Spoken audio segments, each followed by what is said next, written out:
Assalamualaikum guys, apa kabar nih? Semoga kalian baik-baik aja ya. Dan ketemu lagi sama gue di Zaini Yahya. Basreng anjing. Basreng anjing. Burung goblok basreng si anjing. Balik ya goblok.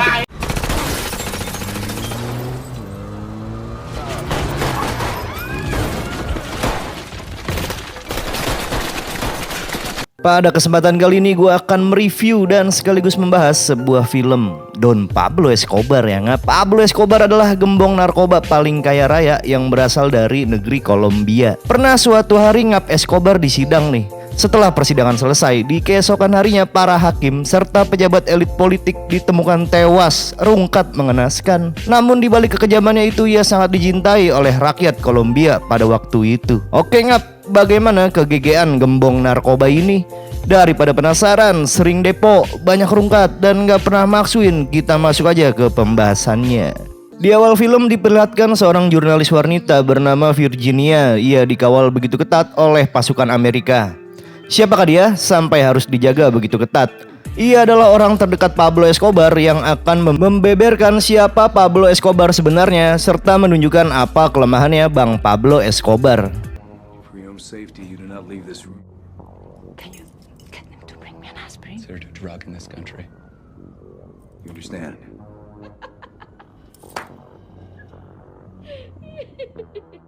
Pada tahun 1981 di Kolombia, Pablo Escobar bersama anak buahnya terlihat sedang asyik jalan-jalan menggunakan motor.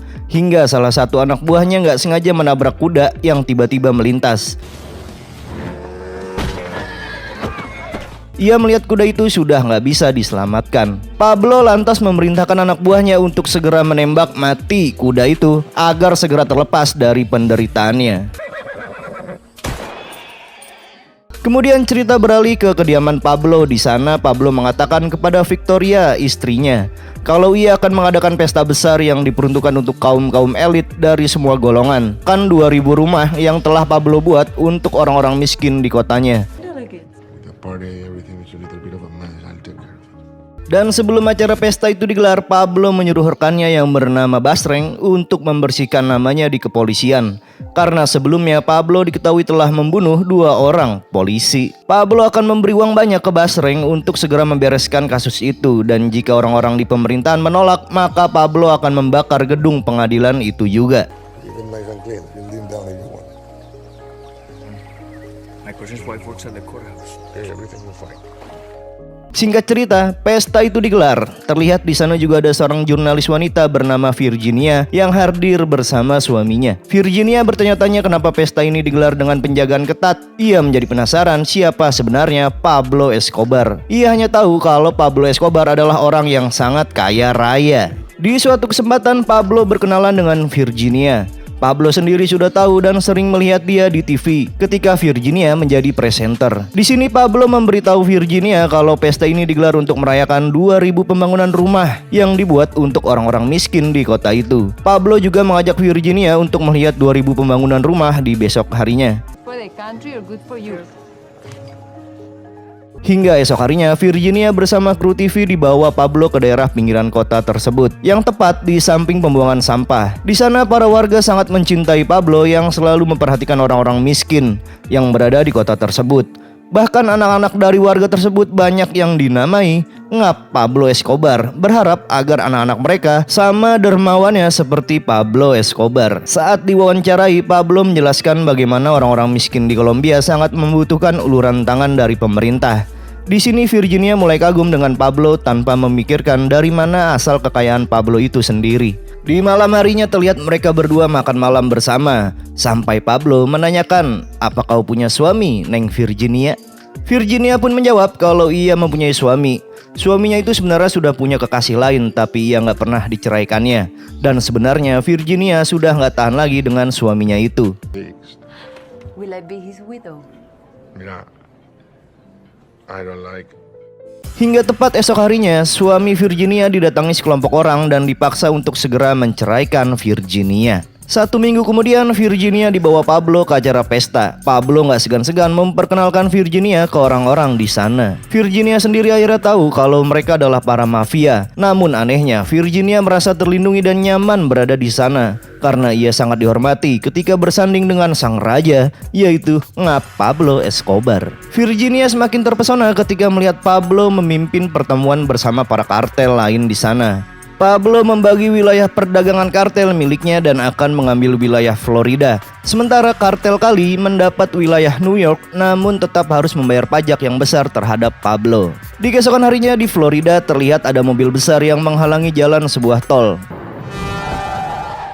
Tentu hal itu membuat pengemudi lain kesal, namun tiba-tiba ada pesawat mendarat di sana. Ternyata pesawat itu membawa kokain atas perintah Pablo Escobar. Lalu para anak buah Pablo segera mengambil barang haram itu untuk diedarkan di Florida.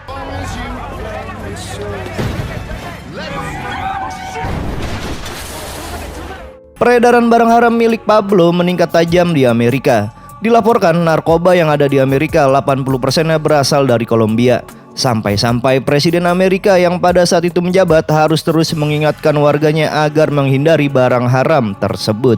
Perwakilan Kolombia itu menjelaskan kalau mereka sangat kewalahan menyelesaikan masalah tersebut di negaranya, mengingat banyak hakim yang sudah pasti disogok atau dibunuh oleh para kartel. Jika berurusan dengan mereka sebagai solusi, mereka akan membuat perjanjian untuk mengekstradisi para penjahat Kolombia, yaitu untuk semua terdakwa narkoba di Kolombia akan ditindak dan dihukum di Amerika. Hal tersebut ternyata terdengar juga oleh Pablo dan para kartel lain. Di sini Pablo berencana akan masuk ke dunia politik agar perjanjian ekstradisi itu dibatalkan. Di esok harinya, Pablo dan anak buahnya mendatangi salah satu calon perwakilan rakyat yang akan mengikuti pemilihan umum. Ia memberikan uang yang sangat banyak untuk kelangsungan kampanye. Kandidat tersebut dengan syarat nantinya Pablo harus diangkat menjadi senator. Tentu saja mereka sangat setuju hingga singkat cerita kandidat itu terpilih dan Pablo menjadi salah satu yang akan duduk di kursi penting di dunia politik.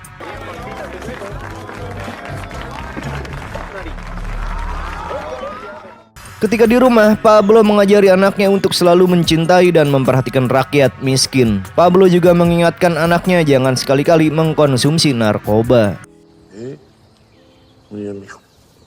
Esok harinya terlihat Virginia akan pergi ke Amerika untuk menghadiri acara TV di sana. Namun sebelum ke sana, Pablo memberikan uang yang sangat banyak serta kalung yang sangat mahal ke Virginia. Saat sedang berada di Amerika, Virginia didatangi oleh agen Safar untuk mencari informasi tentang Pablo. Namun di sini Virginia menjelaskan kalau ingin tahu tentang Pablo, tanyakan saja langsung ke orangnya, karena ia juga sekarang sudah menjadi perwakilan rakyat di Kolombia. Namun di balik itu, di Kolombia sedang ada rapat para petinggi negara di sana. Salah satu menteri kehakiman mempermalukan Pablo dengan menyebut uang kekayaan Pablo berasal dari dagang narkoba.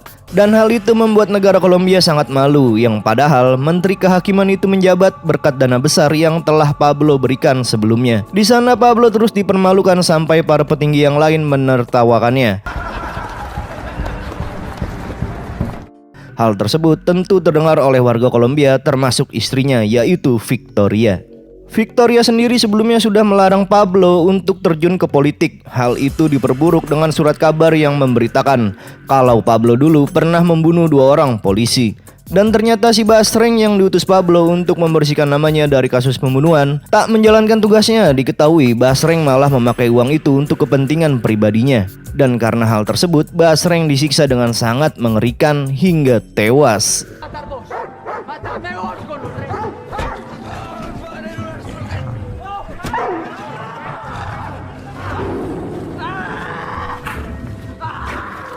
Kemudian Pablo dan para kartel lain berkumpul. Di sini Pablo berencana untuk membunuh menteri kehakiman yang telah mempermalukannya itu, termasuk si penulis surat kabar yang telah membongkar masa lalunya.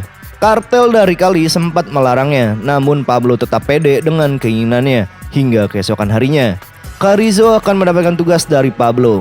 Carrizo itu sendiri adalah sebutan untuk orang-orang yang dibiayai dan dilatih oleh para kartel untuk membunuh musuh-musuhnya. Carrizo dibayar mahal untuk mengemban tugas dari para kartel. Di keesokan harinya, para Carrizo menjalankan tugasnya dengan membunuh menteri kehakiman dan si penulis berita.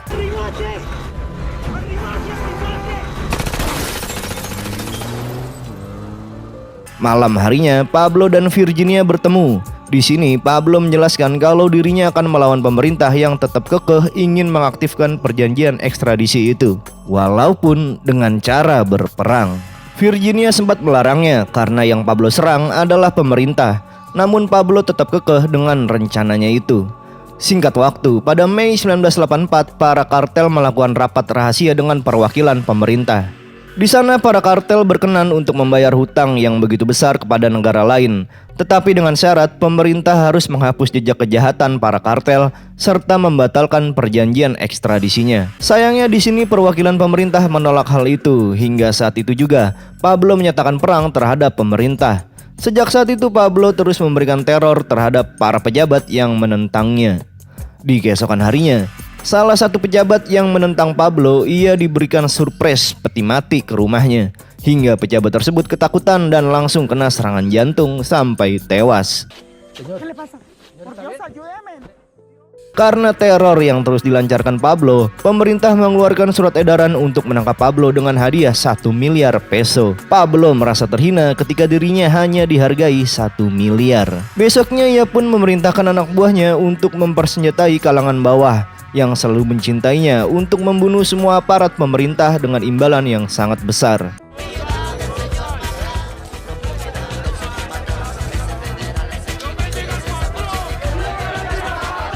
Terlihat orang-orang yang sudah dipersenjatai mulai membunuh semua polisi yang mereka temui.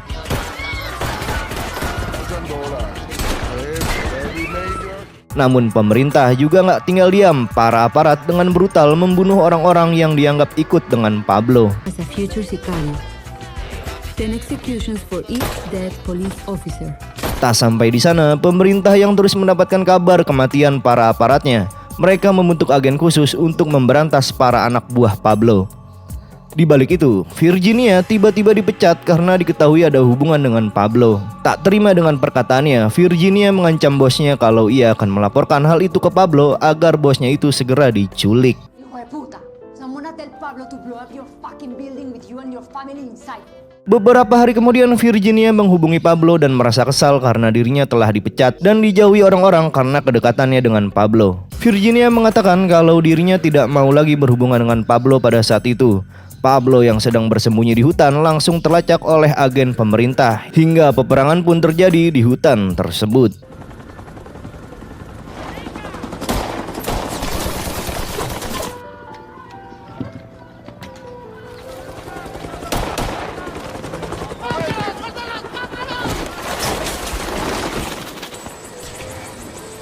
Beruntungnya Pablo sendiri berhasil melarikan diri walaupun dengan keadaan telanjang bulat. Di sisi lain, anak buah Pablo yang memegang kendali kartel kali tertangkap dan ditembak mati.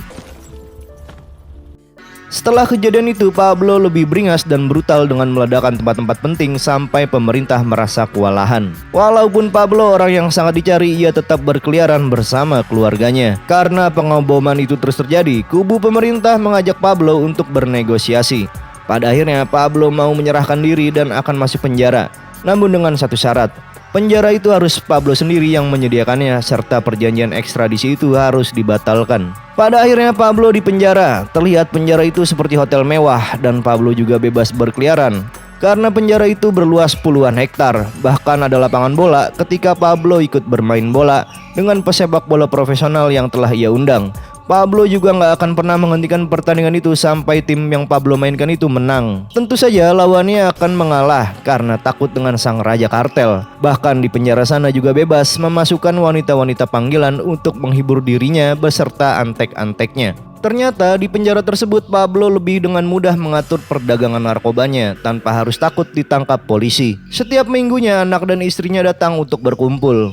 Di sisi lain, Virginia sendiri yang terus menganggur dan tak kunjung mendapatkan pekerjaan, ia terus menjual harta-hartanya sampai habis. Ia tidak bisa menjadi jurnalis karena stasiun TV di dunia telah mengembargonya. Hingga suatu hari, Virginia pergi ke penjara untuk menemui Pablo. Di sana ia meminta uang yang cukup banyak kepada Pablo, karena sekarang Virginia berencana untuk tinggal di Eropa.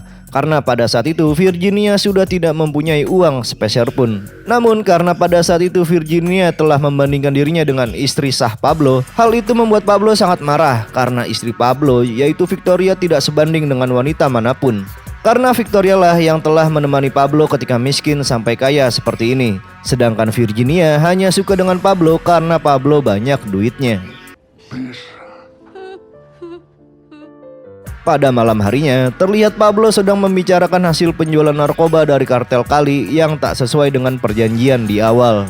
Menurut kartel Kali saat ini penjualan sedang susah dan banyak dari barangnya yang sudah disita pelokis.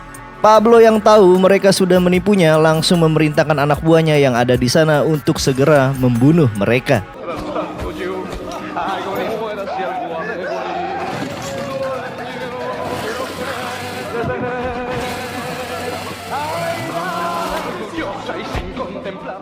Sayangnya kejadian tersebut harus terdengar ke publik lewat media. Pada akhirnya, pemerintah akan memindahkan Pablo dan anak buahnya ke penjara militer. Namun saat akan dibawa, Pablo dan anak buahnya sudah terlebih dahulu melarikan diri. Kemudian, para anak buah dari kartel Kali yang telah Pablo bantai kemarin, sekarang bekerja sama dengan pemerintah untuk membantu membantai anak buah Pablo. Dan catatan kriminal mereka akan dihapuskan. Setelah itu mulai bertebaran mayat dari anak buah Pablo dan antek-anteknya. Bahkan Virginia sendiri terus diteror. Sampai suatu ketika Virginia hampir diberondong peluru ketika hendak menjual satu-satunya emas yang ia miliki. This belong to European royalty.